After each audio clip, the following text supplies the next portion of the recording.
చేయండి, relief fund ఇవ్వండి, లేకపోతే వాళ్ళకి ఎయిడ్ ఇవ్వండి అని అడిగితే వాళ్ళు అంటారు మా దగ్గర బడ్జెట్ లేదు అని అంటారు. ఒక మనిషి తన జీవితాన్ని జీవించడం కోసం ఒళ్ళమ్ముకొని చస్తూ ఉంటే పట్టెడు అన్నం పెట్టడానికి నీ దగ్గర బడ్జెట్ లేదా? అదే క్రైస్తవ మిషనరీలు ముందుకొచ్చి వాళ్ళ ఇళ్ళు అమ్ముకుని వాళ్ళ ఊర్లు ఇడిచిపెట్టి వాళ్ళ దేశాలు ఇడిచిపెట్టి ఇక్కడికి వచ్చి వాళ్ళకు ఊడిగాలు చేసి సేవ చేస్తే మత మార్పిడి అంటారా?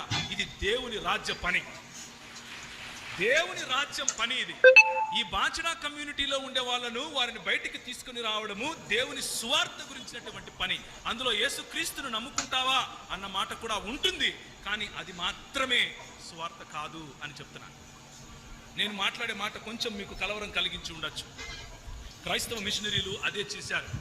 వచ్చినప్పటి నుంచి ఇప్పటి వరకు కూడా గత 250 సంవత్సరాలలో ఎంతమందికి వారు ఆసరాగా నిలబడి పైకి నిలబెట్టారో నేను మీకు ఇప్పుడు చూపిస్తాను. మేము అది కవర్ చేసిన 2-3 నెలలకే ఎన్డీటీవీ అక్కడికి వచ్చింది.